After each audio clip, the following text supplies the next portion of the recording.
哇！呢個單位嘅景觀咧非常之唔錯啊，望出去係比較開揚嘅一個景觀啦，同埋樓下可以望到呢個水景。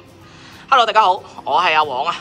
咁今日咧同大家介紹嘅呢一個單位咧係一個115平方啊，4房2廁南北對流嘅戶型啊。關鍵係一個全新嘅單位嚟嘅。好啦，先同大家介紹一下先。咁入門口呢一邊呢度呢，因為佢呢個戶型呢係一個單邊戶嚟嘅，所以佢門口呢一個整體嘅位置到前面嗰度都係自己獨立去使用嘅，可以好大嘅一個空間，可以擺好多嘢。咁入翻嚟呢度啦，呢邊係可以擺鞋架喺呢一個位置嘅。先嚟睇下佢嘅廚房先。廚房呢邊呢個廚房都唔錯，幾大啊，一個 U 字型嘅一個間隔嚟㗎嚇。已經配咗呢個消毒碗櫃啊、煮食爐同埋呢個抽油煙機，全新嘅。咁啊呢邊係呢個雪櫃嘅呢個位置咧，空間都好大嘅。係一個雙水槽嘅星盤，一個大明窗喺呢一度啊。咁過嚟對面呢一度啦，呢邊係第一個房間。咁呢間房嘅話咧，可以做一個雜物間嚟使用啦，空間都唔細嘅。出翻嚟餐客廳呢一邊啦，先睇下飯廳呢邊嘅位置。咁飯廳呢一度嘅話咧，擺一張6人餐台咧係完全冇問題嘅。你睇呢個空間非常之闊。咁出面呢邊咧就係呢個生活陽台啦。生活陽台呢邊洗衣機啊係可以擺喺呢邊呢個位置嘅，洗衫晾衫。咁佢生活陽台呢個大細都唔細喎，大家睇下個闊度都 OK 嘅。咁佢望出去呢邊呢，就係呢個北向嘅，望到呢個城市景啦，但係好開揚嘅，同埋樓下呢可以望到呢個嘅水景。再過翻嚟呢一個客廳呢邊啦。咁佢飯廳同埋客廳呢邊個開間呢，有成3米半嘅，都係比較闊嘅。咁大家頭先睇咗佢個生活陽台啦，覺得都唔錯，係咪啊？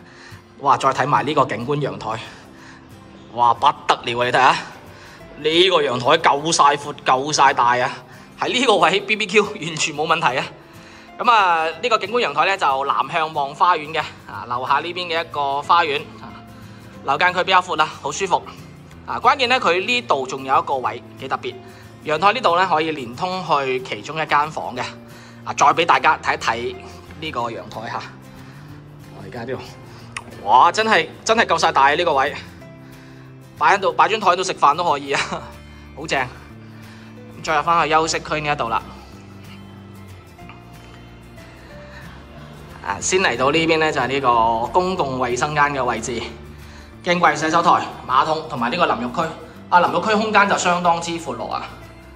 咁而家係晏晝4點鐘嘅呢個時間啦，我係冇開燈嘅情況下咧，可以睇到佢呢邊房間啊，呢啲光線都係非常之唔錯嘅。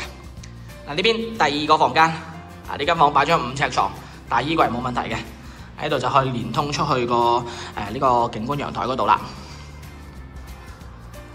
呢邊係第3個房間，咁呢間房咧就係北向嘅，都係望呢個水景呢邊嘅。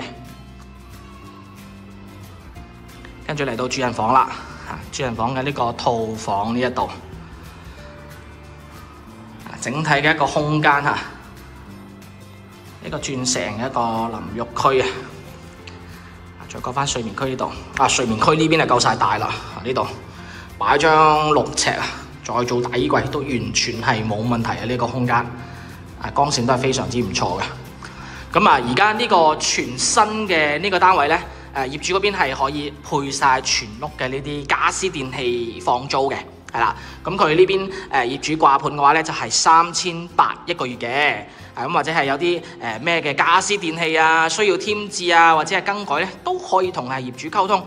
因為業主係香港人嚟嘅，所以大家都係香港人咧，就比較容易溝通啦，好講嘢啦，係嘛？咁如果係有對呢一個單位感興趣嘅朋友，可以 call 我攞更多嘅資料噶。或者關注我，我會分享更多嘅樓盤資訊俾大家嘅。好啦，咁我哋下期節目再見啦，拜拜。